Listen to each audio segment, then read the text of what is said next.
La Bible dit dans Genèse, chapitre 17, et le verset 1, « Lorsqu'Abraham fut âgé de 99 ans, l'Éternel apparut à Abraham et lui dit, « Je suis le Dieu Tout-Puissant, marche devant ma face et sois intègre. »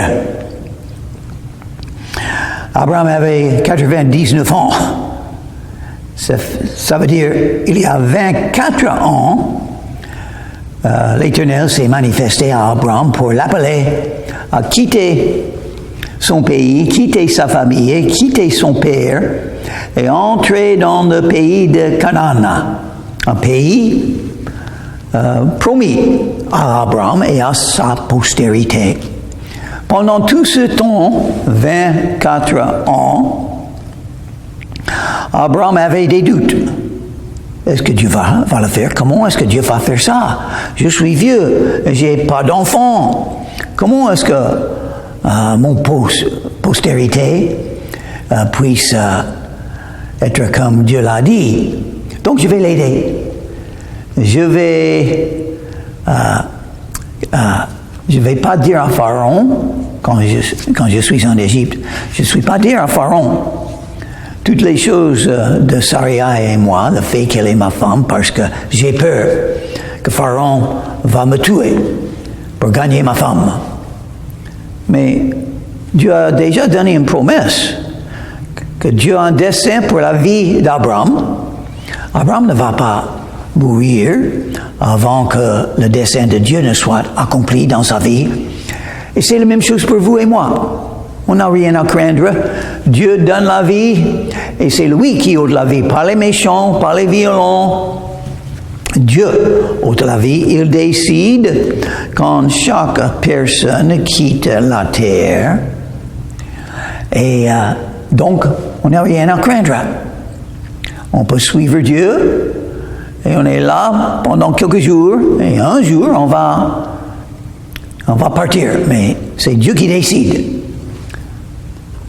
Deuxièmement, Abraham a dit, oh, j'ai pas de fils, donc mon serviteur Eliezer sera mon fils, sera mon héritier. Mais non, ce n'était pas la volonté de Dieu quand Dieu a dit, votre postérité aura le pays de Canaan. Il parlait de son fils, un fils qui sortira d'Abraham. Et sa femme, Sarai. Abraham et sa femme, Sarai. Eux étaient le couple dont Dieu parlait. Mais pendant que les années sont passées, après 10 ans, il a dit, hein, rien ne se passe. Donc, je vais aider Dieu. Et c'était l'idée de Sarai. Elle a dit, tu peux prendre une autre femme, ma servante, Agar, l'Égyptienne, et tu peux avoir un fils par elle. Comme ça, tu vas aider Dieu à accomplir le dessein de Dieu. Mais ce n'était pas bon. Ils n'ont pas prié et ils n'ont pas réfléchi. Ils ont fait une décision selon leurs idées, leurs désirs, leurs doutes. Parce que qu'est-ce que Dieu a dit ici, verset 1? Je suis le Dieu Tout-Puissant. Il ne faut jamais oublier ça. Dieu est Tout-Puissant.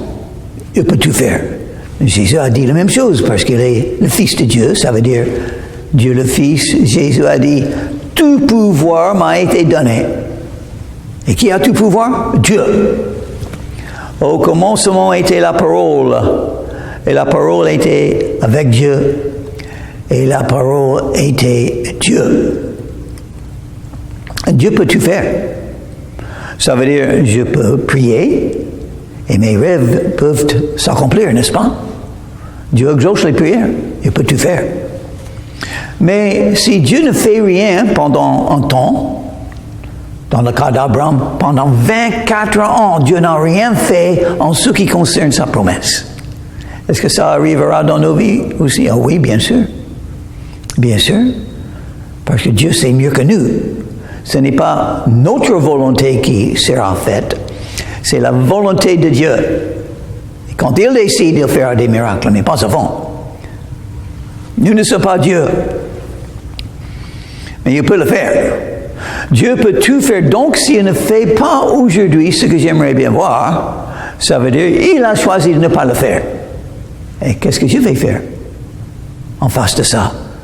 Je vais continuer à croire, à suivre, à être soumis et à rêver. Continuer. Marche devant ma face et sois intègre. Qu'est-ce que c'est la volonté de Dieu pour chaque serviteur de Dieu?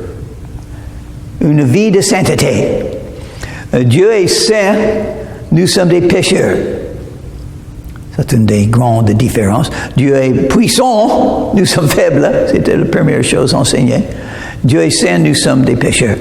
Qu'est-ce que Dieu veut qu'on fasse? La sainteté. Je sais la volonté de Dieu pour vous. C'est le même que pour moi.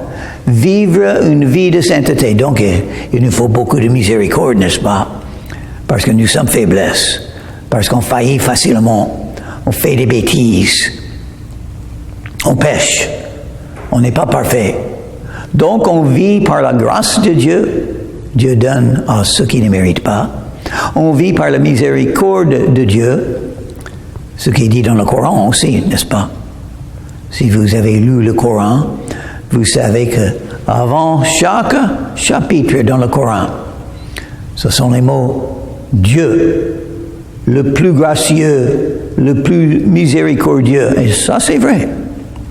Grâce à Jésus, par Jésus, grâce à la mort de Jésus, on a la miséricorde et la grâce de Dieu. Et marche devant ma face et sois intègre. Qu'est-ce que Dieu veut que vous fassiez? Le bien. Si vous avez une décision à faire, comment faire cette décision? Il faut se poser la question. Qu'est-ce qui est la meilleure chose à faire dans cette situation? Qu'est-ce qui est bon? Qu'est-ce qui est droit? Qu'est-ce qui est juste? C'est droit, c'est ça que je vais faire. Même si je perds, je vais faire ce qui est juste. Ça, c'est la volonté de Dieu. Maintenant, la promesse encore.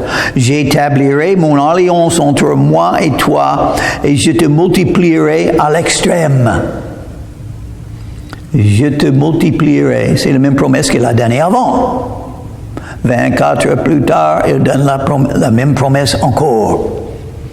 Nous sommes comme là. On lit la Bible. On apprend une promesse de Dieu. Mais c'est bien de refaire. D'être instruit. Entendre encore la bonne nouvelle, la parole de Dieu. Une des raisons pour les rassemblements des croyants, c'est pour entendre, écouter les enseignements de la Bible, parce que ça nous encourage. Ce ne sont pas des choses qu'on n'a pas... Ce n'est pas nécessairement les choses qu'on n'a jamais entendues. Il nous faut entendre encore les choses qu'on a déjà apprises, même il y a des années. Ça nous encourage, ça marche comme ça. Chaque jour, il nous faut la nourriture spirituelle qui vient de la Bible, de la parole de Dieu. Mon alliance entre moi et toi. Donc, Dieu va demander à Abraham de faire quelque chose. Et on va en lire. Voici mon alliance que je fais avec toi. Tu deviendras père d'une multitude de nations. Quand Dieu fait une alliance, il y a plusieurs alliances dans la Bible. Dans ce cas-là, il commence avec la promesse. Une alliance entre deux gens. Il y a quelque chose que chaque côté va faire.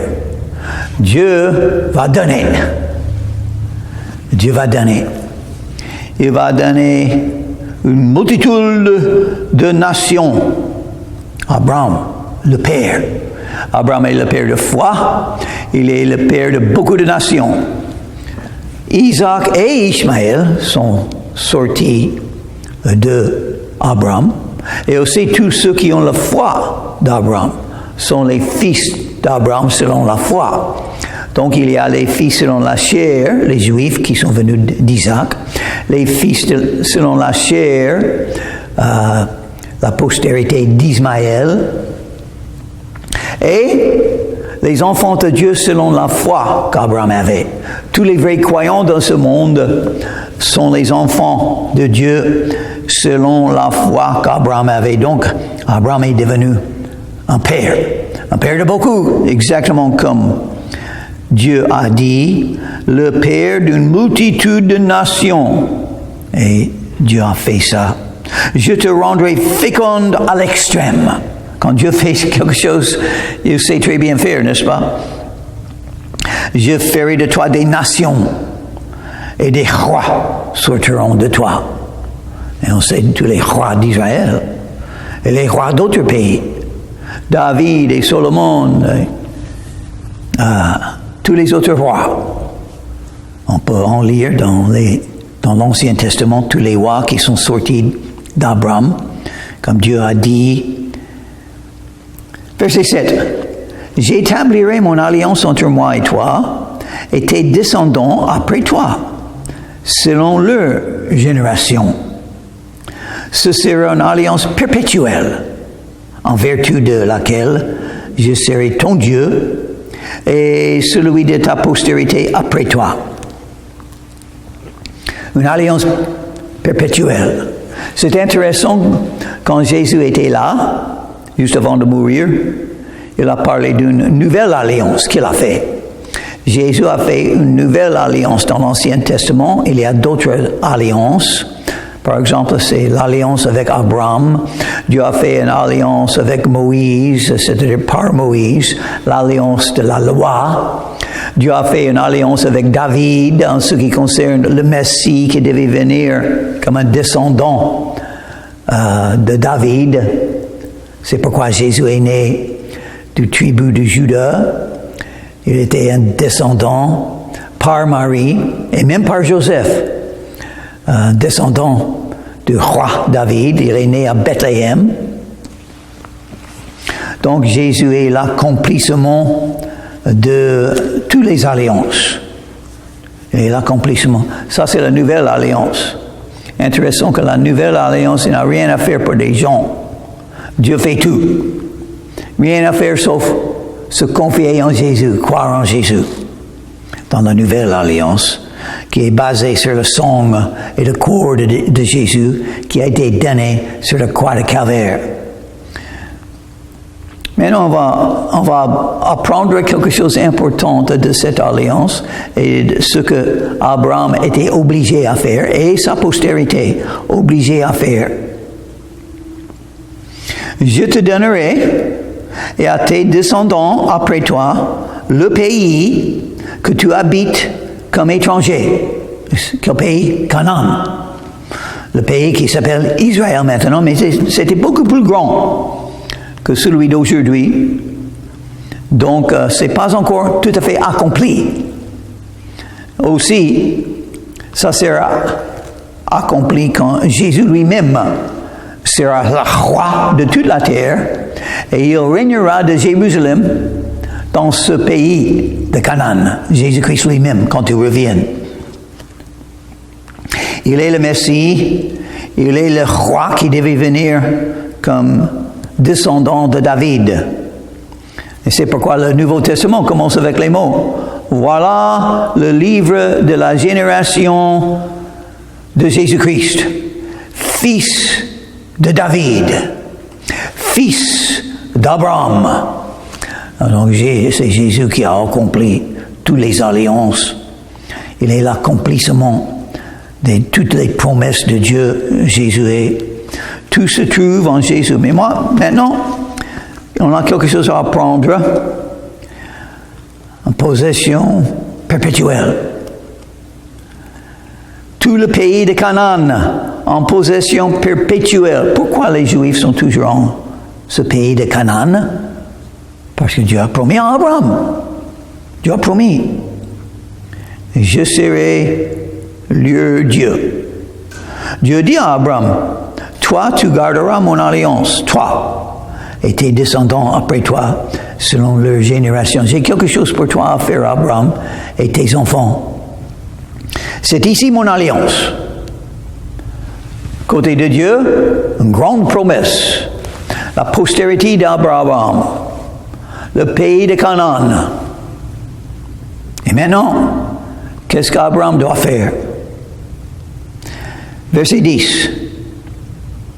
Que vous garderez entre moi et vous et ta postérité après toi, tout mâle parmi vous sera circoncis.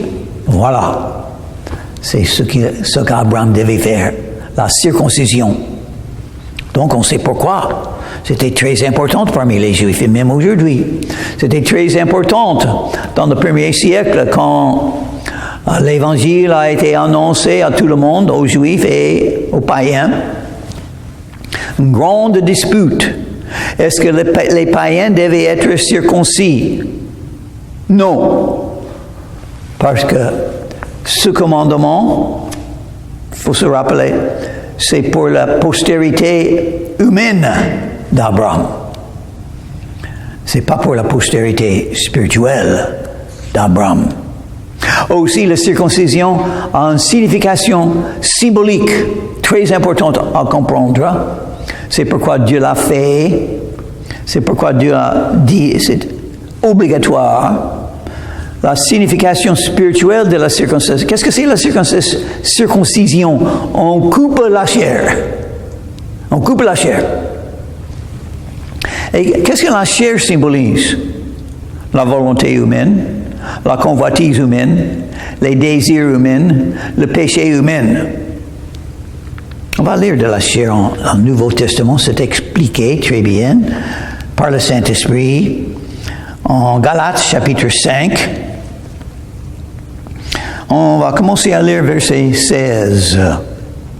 Je dis donc, marchez selon l'Esprit, et vous n'accomplirez pas les désirs de la chair.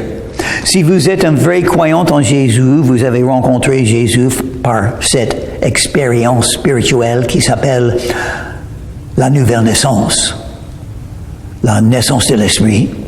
Vous avez reçu Jésus-Christ dans votre cœur, dans votre vie. Vous avez rencontré Jésus et l'Esprit de Dieu est entré en vous. Si vous n'avez pas l'Esprit de Dieu, vous n'appartenez pas à Dieu. Vous avez l'Esprit, si vous êtes un vrai croyant, mais il faut marcher selon l'Esprit. Marcher, intéressant le mot marcher. Qu'est-ce que ça veut dire marcher? Un pas après l'autre. Quand on marche, on fait un pas, puis un autre pas, puis un autre pas.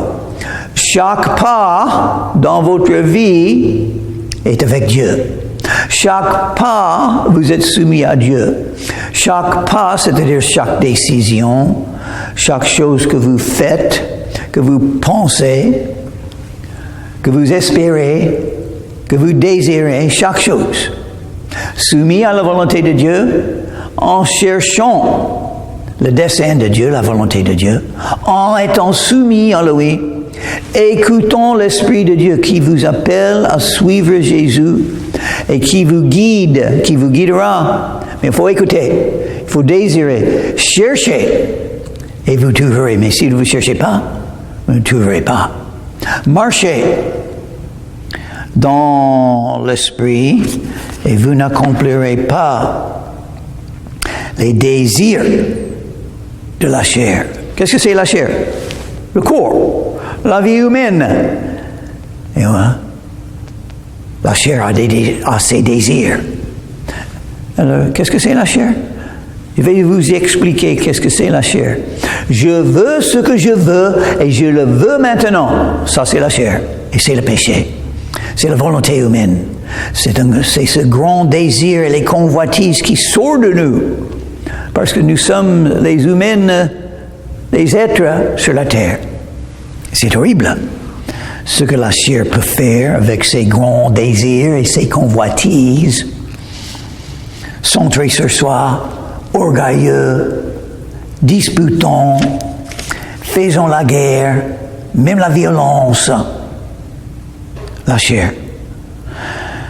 Galates chapitre 5 et verset 17. Car la chair a des désirs contraires à ceux de l'esprit. La chair dit, il faut aller par là.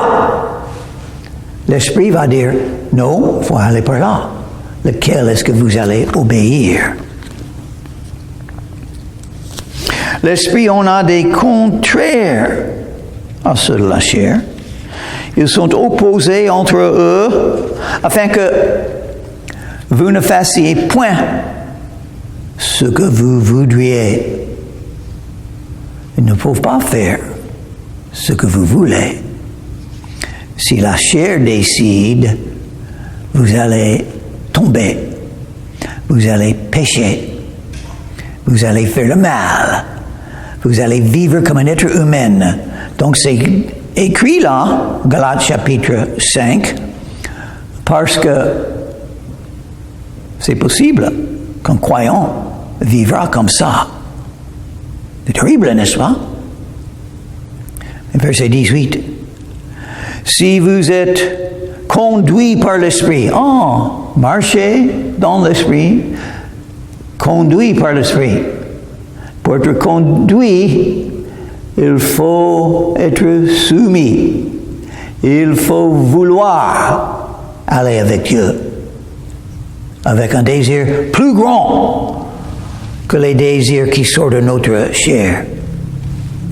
Le zèle, le désir de suivre Jésus, de marcher avec lui, ça doit être le plus grand désir de votre vie. Si ce n'est pas, c'est la chair qui allait vous contrôler. Si vous êtes, vous, qui êtes vous? Tous les croyants ont l'esprit en haut, tous les croyants ont l'esprit qui veut les conduire, mais ça se dit si, parce que ça dépend de ce que vous cherchez. Si vous ne cherchez pas assez d'être conduit par l'Esprit de Dieu, c'est la chair qui va décider. Et vous allez vivre comme un être humain.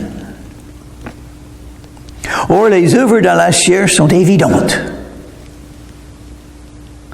Ce sont la débauche, l'impureté, le sexe, ou le mariage.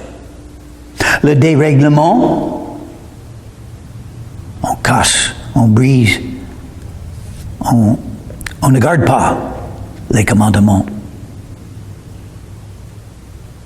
L'idolâtrie, on n'adore pas Dieu, premièrement, on adore d'autres choses, l'argent, les gens, la convoitise, le sexe, la pornographie, la magie, ça parle d'autres religions, les rivalités, les querelles, les jalousies, la concurrence, les uns contre les autres. Pas d'humilité, c'est l'orgueil. Moi, je sais ce que je sais, et je suis plus intelligent que vous, donc vous avez tort, moi j'ai raison. Si vous pensez comme ça, vous marchez selon la chair. Ce qu'il faut dire, je sais très peu. Dieu sait tout, moi je sais très peu. Et les autres savent des choses que je ne sais pas encore. Je dois apprendre des autres, je dois les écouter et apprendre d'eux et leurs opinions et des choses que Dieu a enseignées à eux. Ils ont les dons spirituels, les autres croyants.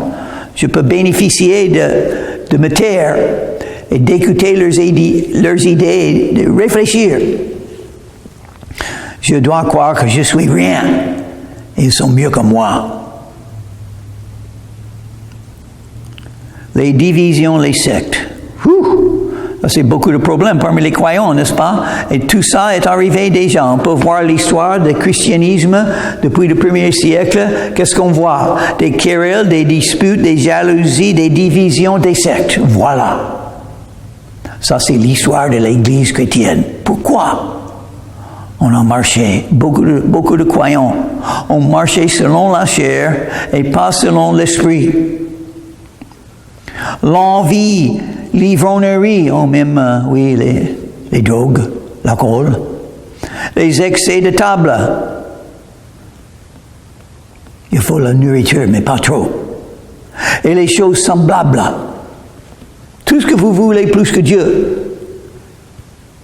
Tout ce que la chair veut avoir. Il faut faire attention. Comme je l'ai déjà dit, que ceux qui commettent de telles choses n'hériteront point le royaume de Dieu. Qui commettent. C'est dans le temps présent, ça veut dire ils continuaient à commettre, n'ont jamais eu la repentance. Repentez-vous, car le royaume des cieux est proche. L'enseignement de Jésus, l'ordonnance de Jésus, un commandement de se repentir. Quelqu'un qui n'a jamais eu la repentance, c'est quelqu'un qui a toujours vécu selon la chair. Un croyant, un vrai croyant, a quitté le chemin de la chair quand il est venu à Jésus pour croire en lui et pour commencer à le suivre. Il n'a pas continué dans les convoitises de la chair, mais il peut rentrer là-dedans dans un sens pratique. S'il ne marche pas selon l'Esprit, c'est l'Esprit qui l'a appelé à quitter ce chemin de la vie humaine et de venir à Jésus à croire en lui et le suivre par la foi. C'est l'Esprit de Dieu. Le même Esprit veut nous conduire, mais il faut vouloir, il faut chercher, il faut prier, il faut combattre dans la guerre spirituelle.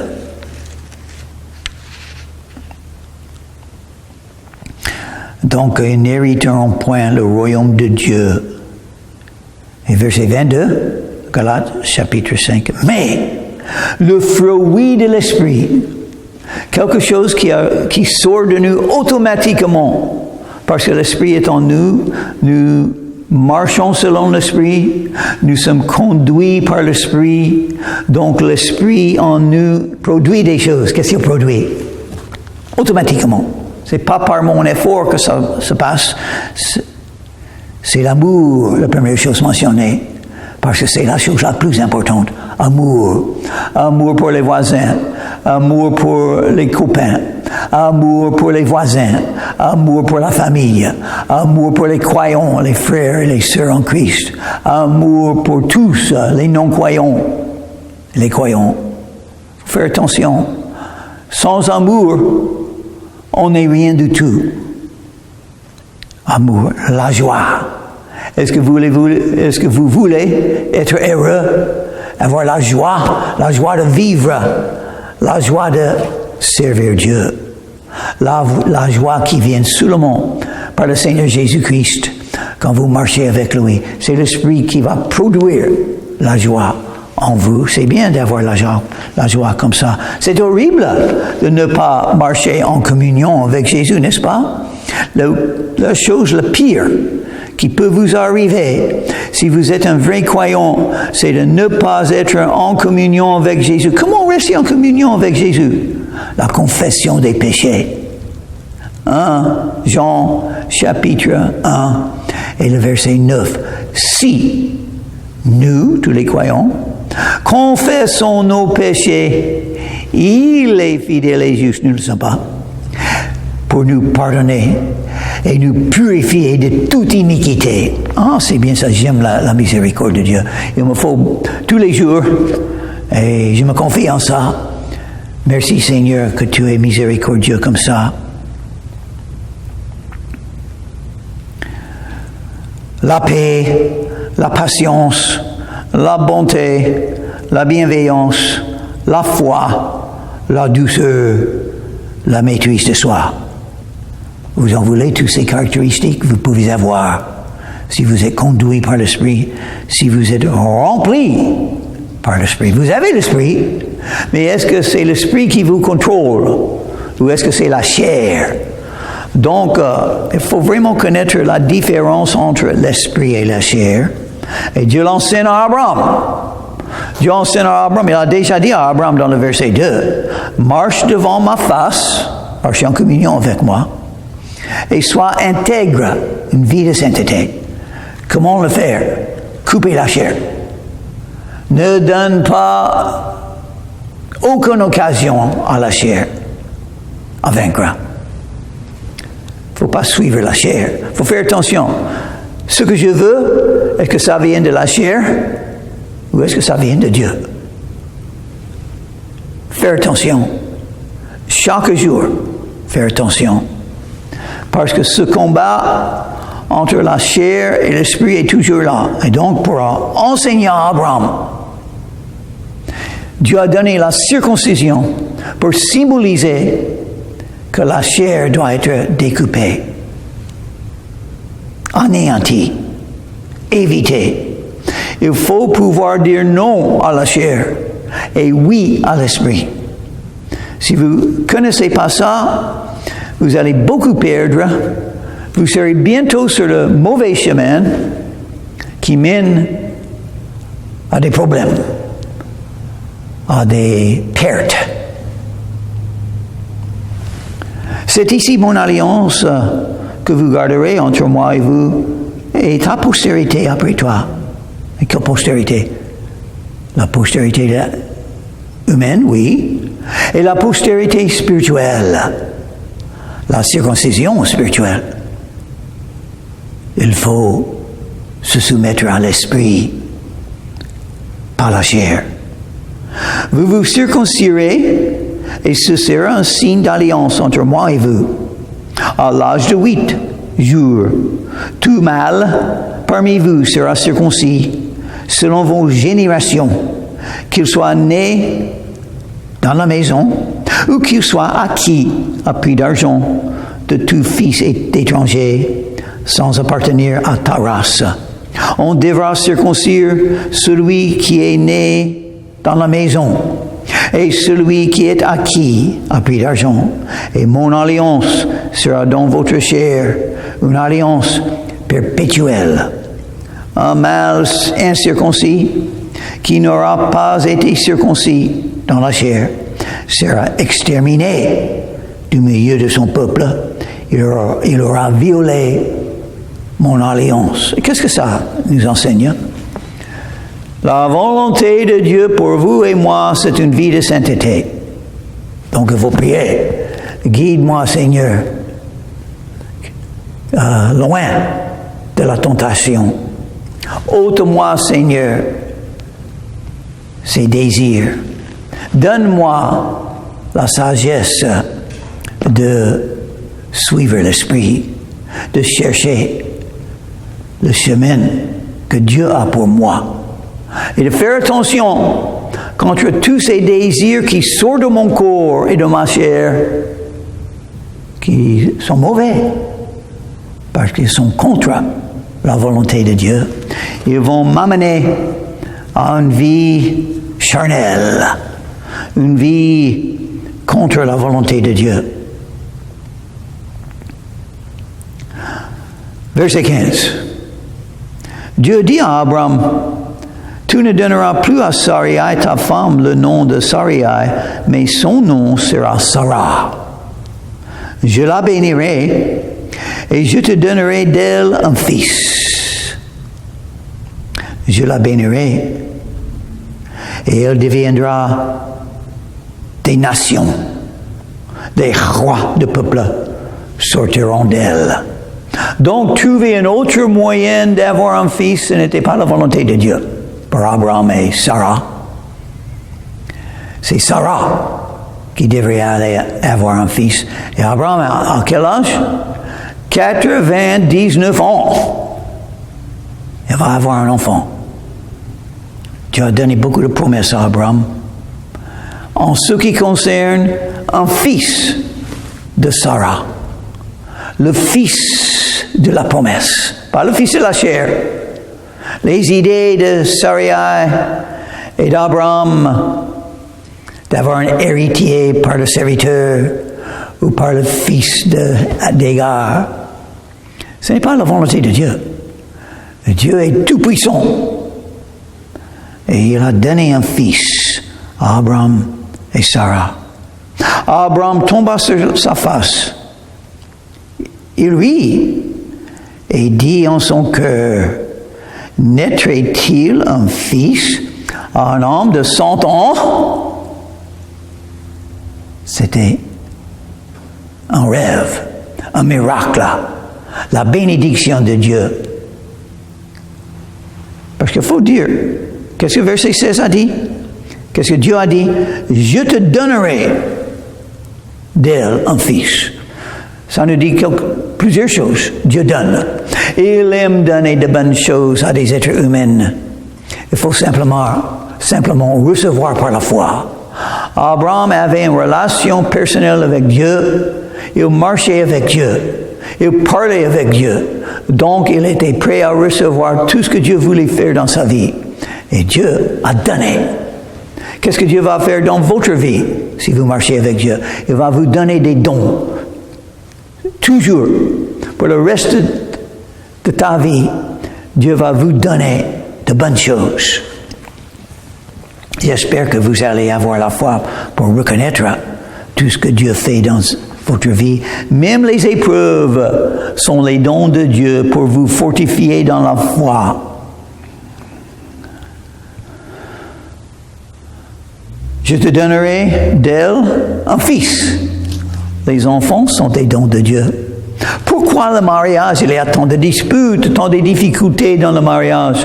Quand deux pécheurs, une femme et un homme, viennent ensemble, deviennent un couple, et ils peuvent avoir des problèmes avec ça. Mais par le mariage viennent les enfants. Et les enfants sont les dons de Dieu. Les enfants sont l'amour de Dieu. Et ça vient des mariages qu'on ne peut jamais ôter. On aura toujours l'amour pour les enfants et les petits-enfants. Et Abraham dit à Dieu, « Oh, qu'Ismaël vive dans ta face. » Encore Abraham dit, « Ah, Ismaël j'ai déjà un fils par Agar. J'ai pas besoin d'un fils par Sarah. » Mais ce n'était pas la volonté de Dieu qu'Ismaël soit l'accomplissement de cette promesse. Dieu a donné une promesse pour Ismaël et sa postérité, mais ce n'est pas la même promesse que Dieu a donnée à Abraham. Abraham et son fils par Sarah, Dieu a donné le pays de Canaan. À Ismaël et sa postérité, Dieu a donné d'autres pays. Mais le pays de Canaan, Israël actuel est même plus grand que ça, Dieu a promis à Abraham par Sarah. Et le fils de Sarah était Isaac. À l'égard d'Ismaël, verset 19 après qu'Abraham a dit, voilà Ismaël. Dieu dit, certainement Sarah, ta femme, t'enfantera un fils, et tu appelleras du nom d'Isaac. J'établirai mon alliance avec lui, comme une alliance perpétuelle, pour sa postérité après lui. Isaac était le fils de cette promesse que le pays de Canaan serait donné à la postérité d'Abraham. À l'égard d'Ismaël, je t'ai exaucé. Voici, je le bénirai, je le rendrai fécond, et je le multiplierai à l'extrême. Il engendrera 12 princes, et je ferai de lui une grande nation. Tous les peuples arabes sont venus d'Ismaël. Et Dieu a donné cette grande promesse en ce qui concerne Ismaël aussi. C'est pas la même promesse, c'est deux promesses. Une promesse pour Ismaël, une autre promesse pour Isaac.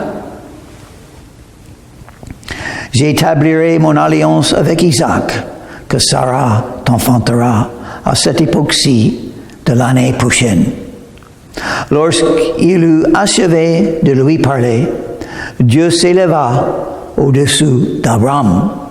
Abraham prit Ismaël, son fils, tous ceux qui étaient nés dans sa maison et tous ceux qu'il avait acquis à prix d'argent, tous les mâles parmi les gens de la maison d'Abraham, et il les circoncis ce même jour selon l'ordre que Dieu lui avait donné. Abraham a cru en Dieu. Il a été justifié par la foi. Chapitre 15 et le verset 6 nous le dit. Romains chapitre 4, versets 1 à 5 nous le dit. Abraham a cru Dieu. C'est la foi d'Abraham c'est pourquoi il a été justifié. Pour nous, c'est la foi en Jésus. C'est pourquoi on est justifié. Mais après la foi, si c'est la vraie foi, on commence à obéir Dieu. Jésus a dit, suis-moi et je vous ferai pécheur d'hommes. Abraham était âgé de 99 ans lorsqu'il fut circoncis. Ismaël, son fils, était âgé de 13 ans lorsqu'il fut circoncis. Ce même jour, Abraham fut circoncis ainsi qu'Ismaël, son fils. Et tous les gens de sa maison, nés dans sa maison, ou à qui a pris d'argent des étrangers, furent circoncis avec lui. Abraham a obéi Dieu et Jésus veut la même chose. Il veut qu'on obéisse. Qu'est-ce que Jésus nous a dit à faire? Il a dit beaucoup de choses. Aimer les voisins comme soi-même. Aimer Dieu premièrement avant toute autre chose, avec tout le cœur, toute l'âme, toute la pensée et toutes les forces. Aimer les frères et les sœurs chrétiennes. Aimer les ennemis. Et aller dans tout le monde, annoncer l'évangile à toute créature.